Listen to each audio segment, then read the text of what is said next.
বিল্লাহি মিনাশ শাইতানির রাজিম। বিসমিল্লাহির রহমানির রহিম। জাতীয় ছাত্র সংহতির পক্ষ পালন উপলক্ষে আজকের এই গণহত্যার বিচারের দাবিতে বাংলাদেশ ইসলামী ছাত্র শিবির ঢাকা মহানগর কর্তৃক আয়োজিত বিক্ষোভ মিছিল উত্তর সমাবেশে সম্মানিত কেন্দ্রীয় নেতৃবৃন্দ, বিশ্ববিদ্যালয় মহানগর শাখার নেতৃবৃন্দ, সম্মানিত সাংবাদিক বন্ধুগণ, প্রিয় ছাত্র জনতা, আসসালামু আলাইকুম ওয়া রাহমাতুল্লাহি ওয়া বারাকাতুহু। সংগ্রামী উপস্থিতি, আজকে যে জায়গায় আমরা দাঁড়িয়ে আছি 2006 সালের 28 অক্টোবরে লগি বৈঠার তাণ্ডবের মধ্য দিয়ে সারা পৃথিবীবাসীকে দেখিয়ে দেখিয়ে মানুষ হত্যা করে খুনি হাসিনা বাংলাদেশের ফ্যাসিবাদের সূত্রপাত ঘটিয়েছিল। সেই ধারার অব্যাহত রেখে দিল্লির হত্যাকাণ্ড, শাপলা চত্বরে আলেম ওলামাদের উপর হত্যাকাণ্ড, জামাত নেতৃবৃন্দের হত্যাকাণ্ড, সকল দেশপ্রেমিক হত্যাকাণ্ডের মধ্য দিয়ে খুনি হাসিনা তার ফ্যাসিবাদকে কায়েম রেখেছিল। একজন ব্যক্তি এবং একজন পরিবারের কাছে সারা বাংলাদেশের মানুষকে চুন্নি করে রেখেছিল। কিন্তু 24 জুলাই আগস্টের বিপ্লবে ছাত্র জনতা রাজপথে নেমে এসে তারা তাদের বুকের তাজা রক্ত ঢেলে দিয়ে বাংলাদেশকে ফ্যাসিবাদ মুক্ত করেছে। আমরা ফেরাউন দেখিনি, ফেরাউনের গল্প শুনেছি। আমরা নমরুদ দেখিনি, নমরুদের গল্প শুনেছি। আমরা হিটলার দেখিনি, হিটলারের ইতিহাস পড়েছি। কিন্তু এই প্রজন্ম খুনি হাসিনাকে দেখেছে। প্রজন্ম খুনি হাসিনা ফ্যাসিস্ট দোসরদেরকে দেখেছে। আমরা দেখেছি এই গণহত্যার পর হাসিনা এবং তার দোসরদের ন্যূনতম কোন অনুশোচনা বোধ দেখায়নি, বরং তারা অহংকার এবং উদ্ধত্তপূর্ণ আচরণ করে যাচ্ছে। আমরা আজকে এই সমাবেশ থেকে বলতে চাই, শহীদের যে তামান্না নিয়ে ছাত্র জনতা বুকের রক্ত দিয়ে ফ্যাসিবাদ মুক্ত করেছে, বাংলাদেশে অদূর ভবিষ্যতে এই ফ্যাসিবাদকে সহ্য করবে না, করবে না।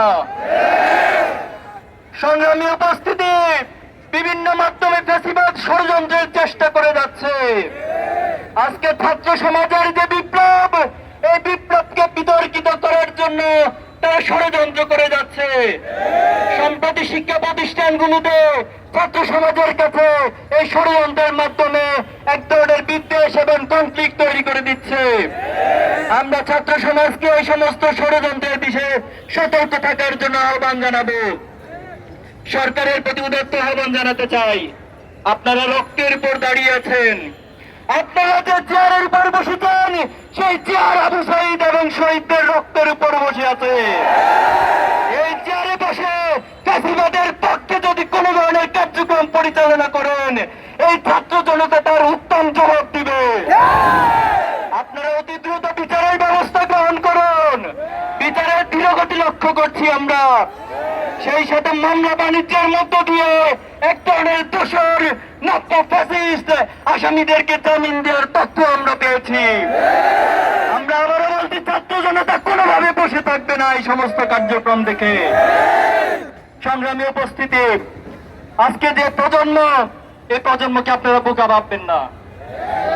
আমাদের ইসলামী ছাত্র শিবিরকে আদর্শ দিয়ে মোকাবেলা না করে বারবার চেতনার কাঠ দিয়ে মোকাবেলা করার চেষ্টা করা হয়েছে।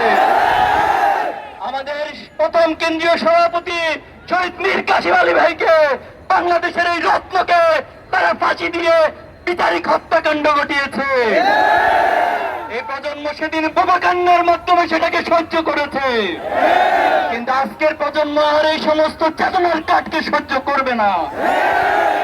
আমাদের বুকে, আমাদের দমনীতে শহীদদের রক্ত বিরাজমান। আমরা শহীদ আবু সাঈদকে নিজেদের মধ্যে অন করে, আমরা সকল শহীদদেরকে নিজেদের মধ্যে অনুভব করে, এই শহীদের রক্তের অনুভব করে যে প্রজন্ম, তাদের সাথে গাদ্দারি করতে কখনো কেউ সাহস করবেন না। সম্প্রতি গতকাল একটি হত্যাকাণ্ড ঘটেছে, খুবই দুঃখজনক বাংলাদেশের জন্য। এই ফ্যাসিবাদের এত পতনের পর এই হত্যাকাণ্ড প্রমাণ করে ফ্যাসিবাদ আবার মাথা চাড়া দিয়ে উঠার চেষ্টা করছে। সংগ্রামী ছাত্র জনতা, আমরা আগামীর বাংলাদেশকে গড়তে চাই। আমরা এই বাংলাদেশকে একটি সমৃদ্ধ বাংলাদেশ হিসেবে গড়তে চাই। এই প্রজন্ম তারা সততা, দক্ষতা, দেশপ্রেমের মধ্য দিয়ে বাংলাদেশকে গড়তে চায়। আমরা ইব্রাহিমের উত্তরসূরি, আমরা ইসমাইলের উত্তরসূরি, আমরা শাহজালাল শাহপরানের উত্তরসূরি, আমরা সালাউদ্দিন আইয়ুবীর উত্তরসূরি, আমরা শহীদ সাব্বির আইয়ুব থেকে শুরু করে শেষ পর্যন্ত শহীদ আব্দুল্লাহ পর্যন্ত সকল শহীদের উত্তরসূরি। এজন্য আমরা বলতে চাই, আগামী দিনে যে বাংলাদেশে যারা নেতৃত্ব দিবেন, বাংলাদেশকে যারা পরিচালনা করবেন, আগামী দিনের বাংলাদেশ হবে সততার বাংলাদেশ, আগামী দিনের বাংলাদেশ হবে দক্ষতার বাংলাদেশ, আগামী দিনের বাংলাদেশ হবে শহীদ প্রজন্মের বাংলাদেশ, আগামী দিনের বাংলাদেশ হবে দেশপ্রেমিকদের বাংলাদেশ। আজকের এই মিছিলোত্তর সমাবেশে সকলকে অংশগ্রহণের জন্য ইসলামী ছাত্র শিবিরের পক্ষ থেকে আন্তরিকভাবে ধন্যবাদ এবং কৃতজ্ঞতা জানিয়ে আমরা আমাদের আজকের সমাবেশ এখানে সমাপ্ত ঘোষণা করছি। আপনাদের সবাইকে ধন্যবাদ। বাংলাদেশ জিন্দাবাদ, ইসলামী ছাত্র শিবির জিন্দাবাদ।